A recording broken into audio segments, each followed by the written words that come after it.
మీ ఇంద్రనీల్ గారు మీకు కూడా ఏమైనా సమాచారం ఉందా? మీ మీ విశ్లేషణ ఏమిటి? నిజంగానే లోకేష్ టీంకి అంటే చాలామంది ఇప్పుడు సీనియర్లు మరి పేర్లు చెబితే వాళ్ళంతా సీనియర్లుగా ఉన్న వాళ్ళందరూ కంగారు పడతారేమో కానీ బట్ లోకేష్ టీము కొత్తగా రాబోతోంది మంత్రివర్గంలోకి అన్న వార్తతోటి మీరు ఏకీభిస్తారా? ప్రస్తుతానికి ఉన్నదే మొత్తం లోకేష్ టీం అండి. అంటే కొత్తగా మళ్ళీ రావాల్సిన అవసరం లేదు. ఎందుకంటే పూర్తిగా లోకేష్ గారి ఆధ్వర్యంలోనే ఇక్కడ చిన్న తేడా ఉంది. కాదు కాదు కాదు మిత్రమా, ఇక్కడ చిన్న తేడా ఉంది. లోకేష్ గారి మాట వింటున్నారు ఎవరు, సీనియర్ అయినా జూనియర్ అయినా. లోకేష్ గారు ఏం చెప్తే అదే అనే మానసిక స్థితికి వచ్చిన మాట వాస్తవమే కావచ్చు. కానీ ఆయన అనుకుంటున్నట్టుగా కొత్త తరం అనండి లేకపోతే వారసులు అనండి వీళ్ళందరినీ ఇంట్రడ్యూస్ చేయాలి మంత్రివర్గంలో అన్నది ఆయన ఉద్దేశం అని చెప్తున్నారే. అంటే కొంతమందిని మారుస్తారేమో కానివ్వండి. ఇప్పుడు గంటా శ్రీనివాసరావు గారు అవ్వచ్చు, ఆయన పాత్రుడు గారు అవ్వచ్చు, లేదు అంటే పితాని సత్యనారాయణ గారు అవ్వచ్చు, లేదు జేసీ ఫ్యామిలీ నుంచి అవ్వచ్చు. అలా మీరు రాష్ట్ర వ్యాప్తంగా తీసుకుంటే సీనియర్ నాయకులు అంటే మొదటి నుంచి చంద్రబాబుతో అనునిత్యం మంచి సంబంధాలు ఉన్న నాయకులు కావచ్చు, వాళ్ళందరినీ పక్కన పెట్టి మొదటి విడతలో కూడా తన ఆధిపత్యం అంటే తనకు అనుకూలంగా ఉండేవారిని, చివరికి టీటీడీ చైర్మన్ విషయంలో కూడా సీనియర్ అయిన రాధాకృష్ణ గారి కంటే కూడా TV5 నాయుడు గారికి ప్రాధాన్యత ఇవ్వటం వచ్చు. అంటే లోకేష్ గారికి అనుకూలంగా రాధాకృష్ణ గారేమో నేను ఆశించలేదంటారు, మీలాంటి వాళ్ళంతానేమో ఆయన ఈయన మంచి పోటీ అంటారు. లేదు లేదు, అది ఆశించిన మాట అందరికీ తెలిసిందే సార్. కాకపోతే ఇక్కడ ఏంటంటే లోకేష్ గారు తన టీమును తను మొదటి విడత నుంచే ఏర్పాటు చేసుకోగలిగారు. ఇంకా ఎవరన్నా ఉంటే వాళ్ళని కూడా మార్చి పూర్తి స్థాయిలో మార్చుకోవాలనుకుంటున్నారేమో కానీ ప్రస్తుతానికైతే లోకేష్ గారికి అనుసరణలోనే ప్రభుత్వం అయితే నడుస్తుంది. ఇక సీఎం చేయాలి అనే ఉద్దేశం ఉంటే చేసుకోవచ్చు కూడా. ఎందుకంటే ఇప్పుడు కానీ చేయలేదు అనుకుందాం, ఒక చిన్న విశ్లేషణ. ఇప్పుడు కానీ చెయ్యకపోతే ఇప్పుడు 2014 ఎన్నికల సమయంలో కానీ ఆ రోజుకి అనుభవం ఉన్న నాయకుడు ముఖ్యమంత్రిగా కావాలని ఏ విధంగా కోరుకున్నారో తర్వాత రోజుల్లో లోకేష్ గారు వర్సెస్ జగన్మోహన్ రెడ్డి గారు అంటే జగన్మోహన్ రెడ్డి గారికి ఉన్న అనుభవం రీత్యా తటస్థ ఓటర్లందరూ కూడా మళ్ళీ జగన్మోహన్ రెడ్డి గారికి ఓటేసే పరిస్థితి ఉంటుంది. అందువల్ల ఏంటంటే అవకాశం ఉన్నప్పుడే ఒకసారి లోకేష్ గారిని సీఎం చేసుకోగలిగితే వాళ్ళు ఏమంటారు తటస్థ ఓటర్ల మధ్య ఆ వ్యత్యాసం చూపించకుండా చేయొచ్చు. లేని పక్షం ఏమవుతుంది అంటే ఒక టర్మ్ అయిపోయిన తర్వాత ఆబ్వియస్లీ అనుభవం ఉన్న నాయకుడి కింద జగన్మోహన్ రెడ్డి గారికి ఉండే మద్దతు ఇప్పుడు వాళ్ళకు ఉండదు సార్. అయితే ఇక్కడ పేరు నాని గారు చెబుతున్నారు కదా, పవన్ కళ్యాణ్ గారు కూడా ఆల్మోస్ట్ అందరూ ఒప్పేసుకున్నట్టు కొంతమంది సోషల్ మీడియా అనలిస్టులు కూడా చెప్తున్నారు. పవన్ కళ్యాణ్ గారు ఆయన లోకేష్ గారి దగ్గర పనిచేయడానికి కానీ లేదా కేంద్రానికి వెళ్ళడానికి కానీ దేనికైనా సిద్ధమే అన్నట్టుగా ప్రచారం అయితే జరుగుతుంది కదా.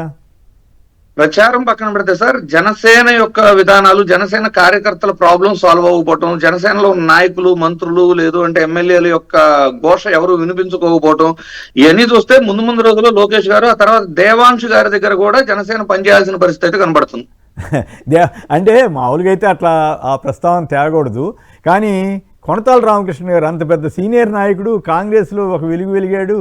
అటువంటి ఆయన దేవాంశి గారి గురించి కూడా పాపం కుర్రాడే చదువుకుంటుంటే అతన్ని అసెంబ్లీలో పొగిడి అనవసరమైనటువంటి చర్చకి ఆస్కారం ఇచ్చారనిపిస్తుంది. మరి ఆయనకి ఏ ఉద్దేశంతో పొడిగాడు మంత్రి పదవి కోసం ఏం పాడు. ఈ వయసులో కాదు కొనతాల రామకృష్ణ గారి వయసు కూడా చాలా పెద్దదే కదా. ఈ వయసులో లోకేష్ గారు ఆయన మాత్రం ఎందుకు తీసుకుంటాడు? ఉంటే తప్ప 21 స్థానాల్లో జనసేన గెలిచిందని చెబుతున్నారు కానీ జనసేన అభ్యర్థులు ఎంతమంది పోటీ చేశారు 21 స్థానాల్లో అనేది ప్రథమంగా వాడు చెక్ చేసుకోవాలి. ఎందుకంటే కొనతాల రామకృష్ణ గారు జనసేనను ఒక పక్క అంటే సెటైరికల్ గా టీడీపీ నాయకులు మాట్లాడుతుంటే అదే సభలో కూర్చొని నవ్వుతూ ఉంటారు. ఇలాంటి సందర్భాలు కూడా చూసాం. ఆయన ఏంటంటే ప్రస్తుతం లోకేష్ గారు మెప్పు పొంది ఏదో విధంగా మంత్రి అవ్వాలని చూస్తున్నారు తప్పితే గెలిచిన పార్టీకి కూడా పరువు ప్రతిష్ట ఉంటది, దాన్ని కాపాడాలనే పరిస్థితి అయితే కనపడట్లేదు. అంటే అట్లా కాదు పాపం ఆయన ఎట్లా తప్పుపడతారు. పవన్ కళ్యాణ్ గారే మనకేం ఇబ్బందులు వచ్చినా ఎవరేమన్నా ఎవరేం చేసినా మీరు పట్టించుకోవద్దు, మీరు పడి ఉండాల్సింది అన్నట్టు ఆయన మాట్లాడిన తర్వాత ఇక కొనతాల గారు మాత్రం ఏం చేస్తారు. అంతేనండి, యథాతథ. శివశంకర్ గారు మీరు కూడా దీని మీద ఏమైనా సంక్షిప్తంగా కామెంట్ చేస్తారా? ఒకటి ఇంతవరకు గారు చెప్పినట్లు మొత్తం యంత్రాంగం దగ్గర నుంచి మంత్రివర్గం అంతా కూడా తన గుప్పిట్లో పెట్టుకున్నాడు. మీరన్నట్టు తనకంటే ఒక ముద్ర అంటే పాపము సీనియర్లు అందరూ ఆ పేరుతో అచ్చెన్నాయుడు గారిని, పయ్యావుల కేశవ్ గారిని వీళ్ళందరినీ కూడా తప్పించేటువంటి మార్గం ఇంకెవరెవరు తీసేస్తారు? మీరు తోచిన పేర్లు అని చెప్తారా?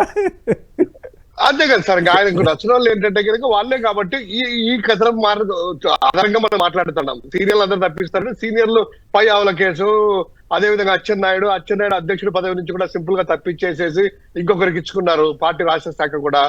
ఇదంతా ఏం లేదు సార్. ఇప్పుడు ఆల్రెడీ తన యొక్క లోకేష్ ముద్ర వేస్తా ఉన్నారు. ప్రజల్లో వ్యతిరేకత అనేటువంటిది పూర్తిగా వస్తా ఉంది. భవిష్యత్తులో ఇంకా ప్రభుత్వం రాదనేటువంటి ఉద్దేశంతో మన పవన్ కళ్యాణ్ గారు ఏది చెప్పినా కూడా దాన్ని యాక్సెప్ట్ చేస్తుంది. ఇందాక మీరు అన్నట్టు చిన్నపిల్లల గురించి కూడా మనం మాట్లాడద్దు, కానీ ఇలా భజన చేస్తా ఎలా ఉందంటే మన కొనతాల రామకృష్ణ గారు లాంటి వ్యక్తి కూడాను ఎంపీగా చేశాడు, మంత్రిగా చేశాడు. అంత ఆయన సీనియర్ కూడాను మొత్తం ఆ లోకేష్ గారి పుత్రు గారి భజన చేస్తుంటే మేము కానీ మా పవన్ కళ్యాణ్ గారు కానీ ఎవరైనా కూడాను చంద్రబాబు గారు సూచించే వ్యక్తి వినయ విధేయత ప్రదర్శిస్తాము.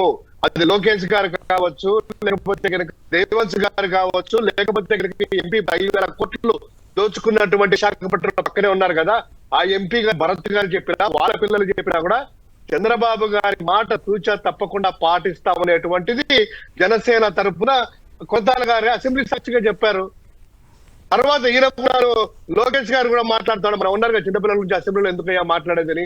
ఈయన కూడా చెప్తాడు, మా పుత్రుడు కూడా చాలా సమర్థుడు, ఆయన ఒక బుక్ ఇస్తే ఇమ్మీడియట్ గా ఒక రోజులోనో ఒక నెలలోనే బుక్ అంతా చదివేస్తాడు. ఒక రోజులోనే, నేను చదవాలంటే నెలన్నర పడుతుంది, ఆ బుక్కులు అంత బాగా చదువుతాడు. అంటే పవన్ కళ్యాణ్ గారికి ఉన్నటువంటిది ఆ విధంగా చెప్తా ఉన్నారు.